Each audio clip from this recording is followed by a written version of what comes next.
سیدنا ابو ہریرہ سے روایت ہے کہ رسول اللہ صلی اللہ علیہ وسلم نے فرمایا یعقد الشیطان علی قافیۃ رأس احدکم اذا هو نام 3 عقد یضرب علی مکان کل عقدۃ علیک لیل طویل فارقد فإن استيقظ فذكر الله انحلت عقدۃ فإن تودع انحلت عقدۃ فإن صلى انحلت عقدۃ فأصبح نشيطا طيب النفس وإلا أصبح خبيث النفس كسلان. صحیح البخاری. شیطان تم میں سے ہر ایک کی گدی پر جب وہ سو جاتا ہے تو 3 گریں لگا دیتا ہے، یعنی پیچھے سے باندھ دیتا ہے، اور ہر گرہ پر پھونک مارتا ہے کہ ابھی رات بڑی لمبی ہے، سوئے رہو. تو جب کوئی بیدار ہوتا ہے اور اللہ کا ذکر کرتا ہے تو ایک گرہ کھل جاتی ہے، اور جب وضو کرتا ہے تو اس کی دوسری گرہ کھل جاتی، اور جب وہ نماز پڑھتا ہے تو تیسری گرہ بھی کھل جاتی. پھر وہ صبح حشاش بشاش خوش مزاج اٹھتا ہے، ورنہ اس کی صبح نفس کی خباثت اور سستی کے ساتھ ہوتی ہے. یعنی اگر نماز نہیں پڑھتا تو ایسے آنکھیں بھی بھاری اور طبیعت بھی بوجھل، اور انسان ذہنی طور پر بھی اتنا نشیط نہیں ہوتا. سیدنا حذیفہ سے روایت ہے رسول اللہ صلی اللہ علیہ وسلم جب جاگتے تو فرماتے الحمدللہ الذی احیانا بعدما اماتنا والیہ النشور. صحیح بخاری. تمام تعریف اللہ کے لیے ہے جس نے ہمیں مرنے یعنی سونے کے بعد دوبارہ زندگی دی اور اسی کی طرف لوٹ کر جانا ہے. تو اس سے یہ پتہ چلتا ہے کہ نیند بھی موت کی بہن ہے. سیدنا ابو ہریرہ سے روایت ہے کہ رسول اللہ صلی اللہ علیہ وسلم نے فرمایا جب تم میں سے کوئی جاگے تو یہ کہے الحمدللہ الذی عافانی فی جسدی ورد علی روحی واذن لی بذکرہ. سنن الترمذی. سب تعریف اللہ کے لیے ہے جس نے میرے جسم کو عافیت دی اور مجھ پر میری روح لوٹائی اور مجھے اپنے ذکر کی توفیق دی. دونوں دعاؤں میں آغاز کس سے ہو رہا ہے؟ الحمدللہ. گویا صبح اٹھتے ہی سب سے پہلے اللہ کا شکر کہ جس نے زندگی دے دی، جس نے روح لوٹا دی، جس نے ایک دن اور دے دیا. ایک ایک دن قیمتی، اسے ضائع کرنے سے بچانا چاہیے. آل عمران کی آخری 10 آیات پڑھنا. بیدار ہونے کے بعد آنکھیں ملے اور سورۃ آل عمران کی آخری 10 آیات تلاوت کریں. سیدنا عبداللہ بن عباس سے روایت ہے انہوں نے نبی صلی اللہ علیہ وسلم کی زوجہ اور اپنی خالہ سیدہ میمونہ کے گھر میں رات گزاری. کہتے ہیں کہ میں تکیہ کے عرض کی طرف لیٹ گیا اور رسول اللہ صلی اللہ علیہ وسلم اور آپ کی اہلیہ نے تکیہ کی لمبائی کی طرف آرام فرمایا. رسول اللہ صلی اللہ علیہ وسلم سوتے رہے اور جب آدھی رات گزر گئی یا اس سے کچھ پہلے یا کچھ بعد تو آپ بیدار ہوئے اور اپنے ہاتھوں سے اپنی نیند دور کرنے کے لیے آنکھیں ملنے لگے. پھر آپ نے سورۃ آل عمران کی آخری 10 آیات تلاوت فرمائی اور وہ ہیں ان فی خلق السماوات والارض سے لے کر آخر تک لعلکم تفلحون تک. سیدنا عبداللہ بن عباس ہی سے روایت ہے ایک دفعہ میں میمونہ رضی اللہ تعالی عنہا کے گھر میں گیا. گزشتہ حدیث کے ذکر کرنے کے بعد کہتے ہیں کہ نبی صلی اللہ علیہ وسلم کی جو دعا تھی اس میں یہ الفاظ بھی تھے اللہم اجعل فی قلبی نورا وفی بصری نورا وفی سمعی نورا وعن یمینی نورا وعن یساری نورا وفوقی نورا وتحتی نورا وامامی نورا وخلفی نورا وجعل لی نورا. صحیح بخاری. اے اللہ ڈال دے میرے دل میں نور، میری آنکھوں میں نور، میرے کانوں میں نور، میرے دائیں نور، میرے بائیں نور، میرے اوپر نور، میرے نیچے نور، میرے آگے نور، میرے پیچھے نور، اور بنا دے میرے لیے نور. یعنی یہاں تک وہ آیات پڑھ کے اس کے بعد یہ دعا کر لی. جب انسان اٹھتا ہے نا تو اس کو ہر طرف اندھیرا نظر آتا ہے، ہوتا ہے نا؟ کیا خیال ہے؟ تو کتنی حکمت ہے اس میں کہ آپ صلی اللہ علیہ وسلم نے اس وقت نور کی دعا مانگی اور ہمیں طریقہ سکھایا ایک طرح سے. مثلا جب آپ سورج کے نیچے کھڑے دھوپ میں تو اس وقت اگر آپ کہیں کہ اللہ مجھے نور عطا کر، تو نور کی اتنی قدر نہیں ہوگی جتنی اندھیرے میں. اور خصوصاً جب ہم اٹھتے ہیں اور لائٹ آف کر کے سوئے ہوتے ہیں تو اس وقت لائٹ بھی آن نہیں ہوتی اور آپ آنکھیں ملتے ہوئے ان فی خلق السماوات والارض پڑھ کے یہ دعا کر رہے ہیں تو کیفیت ہی اور ہوگی. یعنی آپ کی دعا میں زیادہ توجہ ہوگی، آپ طلب سے مانگیں گے، صرف ایک ریچول نہیں پورا کریں گے. ٹھیک. معوذتین پڑھنا. سیدنا عقبہ بن عامر سے روایت ہے کہ نبی کریم صلی اللہ علیہ وسلم نے ان سے فرمایا کیا میں تمہیں ایسی 2 صورتیں نہ سکھا دوں جو ان تمام صورتوں سے بہتر ہیں جنہیں لوگ پڑھتے ہیں؟ میں نے عرض کیا کیوں نہیں ہے اللہ کے رسول صلی اللہ علیہ وسلم. چنانچہ نبی کریم صلی اللہ علیہ وسلم نے مجھے سورۃ الفلق اور سورۃ الناس پڑھائیں. پھر نماز کھڑی ہوئی، نبی صلی اللہ علیہ وسلم آگے بڑھے اور نماز میں یہی دونوں صورتیں پڑھی. پھر میرے پاس سے گزرتے ہوئے فرمایا اے عقبہ تم کیا سمجھے، یہ دونوں صورتیں سوتے وقت بھی پڑھا کرو اور بیدار ہو کر بھی پڑھا کرو. ٹھیک ہے، یعنی آپ اٹھے ہیں، آخری آیات پڑھی آپ نے، دعا پڑھی نور کی، اور اس کے بعد قل اعوذ برب الفلق قل اعوذ برب الناس پڑھ لیں. جاگنے کے بعد ہاتھ دھو لینا.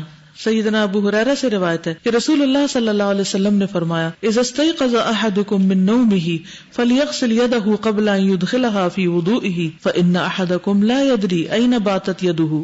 جب تم میں سے کوئی نیند سے بیدار ہو تو اپنے ہاتھ کو وضو کے پانی میں ڈالنے سے پہلے دھو لے، کیونکہ تم میں سے کوئی نہیں جانتا کہ رات کو اس کا ہاتھ کہاں رہا ہے. جہاں تو ٹیپ لگی ہوتی ہے وہاں تو عام طور پر ڈائریکٹ ہم ہاتھ ہی دھوتے ہیں پہلے، لیکن جہاں پر ایسا سسٹم نہیں ہوتا، گھڑے میں پانی ہے یا مٹکے میں ہے یا کسی لگن وغیرہ میں ہے، تو اس صورت میں آپ کیا کر سکتے ہیں کہ پہلے ہاتھ دھوئیں. اور ہاتھ دھونے کے لیے اگر تو کوئی کپ مگ ہے تو اور بات ہے، ورنہ اس کو الٹا لیں. ٹھیک ہے، یعنی کہ ہاتھ ڈال کے اور پھر اس کو اچھی طرح ہاتھ مل کے دھو کے، پھر اگر برتن کھلا ہے تو دھلے ہوئے ہاتھ سے اس کے اندر سے پانی لے کے کلی وغیرہ کر سکتے ہیں. لیکن کبھی بھی خشک ہاتھ اور خصوصاً صبح اٹھ کر اس کے اندر نہیں ڈالنے. ہمارے والد دو چیزوں میں بہت سختی کرتے تھے جب ہم بچے تھے نا. اس وقت اتنی ٹیپس وغیرہ اتنی عام نہیں، ہمارے گھر میں تھی لیکن یہ نہیں کہ ہر جگہ ہی لگی ہوئی ہوں. تو کبھی پانی ختم بھی ہو جاتا تھا تو بالٹی میں پانی رکھا ہوتا تھا. ایک تو جو مگ بالٹی میں ڈالنا ہے اس کو نیچے رکھنے کی قطعاً اجازت نہیں تھی کہ فرش پہ کوئی رکھے اور وہاں سے اٹھا کے بالٹی میں ڈال، نیور. اور دوسرا یہ کہ کوئی سوکھا ہاتھ یا گندا ہاتھ لا کے پانی میں ڈالے. چھوٹے چھوٹے بچے ہوتے ہیں نا، ان کا کیا شغل ہوتا ہے پانی میں جا کے ہاتھ ڈالنا. تو پانی کے برتن بھی ڈھکے ہوئے ہوں، لیکن اگر ڈھکا نہیں، بعض لوگوں کو دیکھا کہ وہ کپڑے دھو رہے ہوتے ہیں اور مگ سے پانی نکال رہے ہوتے ہیں، وہی مگ نیچے رکھ لیتے ہیں، اس گندے کپڑوں کا گندا پانی لگ جاتا ہے، پھر اسی کو اندر ڈال لیتے ہیں. تو اس کو نیچے نہیں رکھے بلکہ اس کو لٹکا لیں بالٹی کے اوپر. نبی صلی اللہ علیہ وسلم نے فرمایا جب تم میں سے کوئی نیند سے بیدار ہو تو اپنے ہاتھ کو وضو کے پانی میں ڈالنے سے پہلے دھو لے، کیونکہ تم میں سے کوئی یہ نہیں جانتا کہ رات کو اس کا ہاتھ کہاں رہا ہے.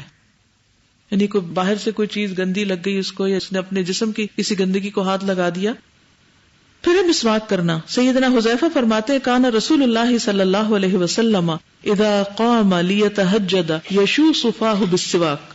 رسول اللہ صلی اللہ علیہ وسلم جب تہجد کے لیے اٹھتے تو اپنے منہ میں مسواک کو دائیں سے بائیں ملتے، رائٹ ٹو لیفٹ ایسے. ٹھیک ہے، دائیں سے بائیں، اوپر سے نیچے نہیں کریں، وائے مسوڑوں کو نقصان ہو.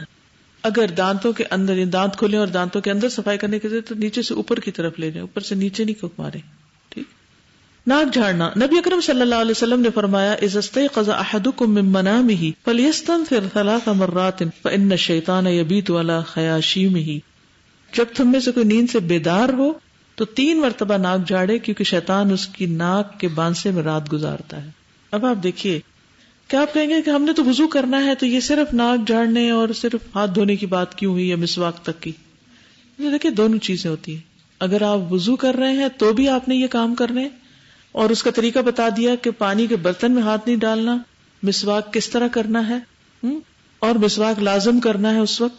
اور تیسری بات یہ کہ ناک جھاڑنا ہے. بعض لوگ ناک میں پانی تو ڈال دیتے ہیں لیکن اندر سے صفائی نہیں کرتے، تو یہ نہیں ہونا چاہیے. ٹھیک. اب یہ جو بات ہمیں حدیث نے بتائی، کیا دنیا کی کوئی ریسرچ ہمیں پتا کر کے بتا سکتی ہے کہ ناک کے ساتھ رات کو سوتے وقت کیا ہوتا ہے اور شیطان کس طرح بیٹھتا ہے، کیا کرتا ہے بیٹھ کے؟ ہمیں نہیں معلوم، لیکن ہمیں بتا دیا گیا اور ہم غیب پر ایمان رکھتے ہیں، اس لیے ہم اس چیز کو تسلیم کرتے ہیں. پھر ہے قیام اللیل، رات کو قیام کرنا، رات کی نماز. ارشاد باری تعالی ہے ان ناشئۃ اللیل ہی اشد وطئا واقوم قیلا ان لک فی النہار سبحا طویلا واذکر اسم ربک وتبتل الیہ تبتیلا. بلا شبہ رات کو اٹھنا نفس کو کچلنے میں زیادہ سخت اور دعا اور ذکر کے لیے مناسب تر ہے. یقیناً تمہیں دن میں بہت مشغولیت رہتی ہے، اور اپنے رب کے نام کا ذکر کیا کرو اور سب سے کٹ کر اس کی طرف متوجہ رہو. ہم سمجھتے ہیں کہ تہجد پڑھنا شاید فارغ لوگوں کا کام ہے، جن کے پاس کوئی اور کام نہیں وہ تہجد پڑھ لیا کریں. یہاں پر کیا فرمایا جا رہا ہے؟ ان لک فی النہار سبحا طویلا. دن میں آپ کے لیے لمبی مصروفیت ہے، بہت مصروفیت ہے. تو اگر دن میں اور کاموں کے لیے ہم وقت نکالتے ہیں تو رات کو اللہ سبحانہ وتعالیٰ کے لیے بھی کچھ وقت نکالنا چاہیے. اور پھر رات کا اٹھنا جو ہے وہ نفس کو کچلنے میں زیادہ سخت ہے. یعنی ہمارے نفس کا جو شر ہے ہم پر غالب آ جاتا ہے اور ہم اچھی والی باتیں جانتے بوجھتے ہوئے سیکھتے سکھاتے ہوئے غلط کام کرنے شروع کر دیتے ہیں، تو اس کی ایک خاص وجہ یہ ہوتی ہے کہ ہماری زندگی میں عبادات پر فوکس نہیں ہوتا. اب ہم کہتے ہیں وقت نہیں ہے. سوچیں کون سا وقت ایسا ہم نے گزارا کہ جس کی ضرورت نہیں تھی اس شغل میں پڑنے کی، اس سے بہتر تھا کہ ہم اللہ کی عبادت کر لیتے. کیونکہ یہ بھی یاد رکھیے کہ اللہ سبحانہ وتعالی کے دین کا کام اللہ کی مدد کے بغیر نہیں ہوتا، اللہ کی توفیق کے بغیر نہیں ہوتا، اللہ کی رضامندی کے بغیر نہیں ہوتا. تو اگر آپ اللہ تعالیٰ کو راضی کرنا چاہتے ہیں، اس سے مدد لینا چاہتے ہیں، اس سے توفیق چاہتے ہیں، تو پھر اس کی عبادت میں دل لگائیے اور یکسوئی سے عبادت کیجیے. نبی صلی اللہ علیہ وسلم کو رات کو اٹھنے کا حکم کب ملا تھا؟ مدینہ میں آ کر، جب 15 پارے اتر چکے تھے، پھر سورۃ بنی اسرائیل میں. دوسری وحی، بالکل ابتدائی حکم. تو یہ مت سوچے ابھی تو میں نے کورس شروع کیا ہے اور اتنا ابھی نہیں میں نے پڑھا، ابھی ٹھہر کے تہجد شروع کروں گی یا ٹھہر کے میں نفل پڑھوں گی. ہم مسلمان تو پہلے سے ہی ہے نا، کورس شروع کرنے سے پہلے. تو اپنے آپ کو عذر نہ دیں، بہانے نہ کریں اپنے لیے کہ ہم ابھی نہیں کر سکتے. ہم میں سے ہر ایک اپنی اپنی عبادت کا خود جائزہ لے کہ وہ کہاں کمی کر رہا ہے، نمازوں کا حال کیا ہے، ذکر اذکار کی پابندی کتنی ہے، اور پھر اگر تہجد پڑھتے ہوئے تو اس میں کیا پڑھ رہے ہیں. کیونکہ اس کے بغیر نفس کی اصلاح نہیں ہوگی، اور اگر نفس کی اصلاح نہ ہوئی، اخلاق اور تربیت نہ ہوئی، تو پھر کیا ہوگا؟ پھر دین کے کام کی روح نکل جائے گی، پھر اس میں وہ شیرینی نہیں رہے گی، اس میں وہ لطف نہیں رہے گا، پھر وہ صرف ایک ٹیکنیکل کام بن جائے گا. تو دین کا کام کوئی ٹیکنیکل کام نہیں ہے کہ جیسے آپ کسی مشین سے ڈیل کر رہے ہوں. یہ انسانوں کی اصلاح کا کام ہے، اور اس میں ہر سچویشن دوسری سے مختلف ہو جاتی ہے. اس سے کیسے ڈیل کرنا ہے، یہ پھر اللہ سبحانہ وتعالیٰ کی مدد سے ہی ہوتا ہے، اس کی توفیق سے ہوتا ہے. اور وہ توفیق اس وقت ملتی ہے جب پھر آپ اللہ تعالیٰ سے مضبوط تعلق رکھتے ہیں. تو عبادت ذریعہ ہے مضبوط تعلق کا، اور اس میں سب سے بہترین عبادت تہجد کے وقت کی عبادت ہے.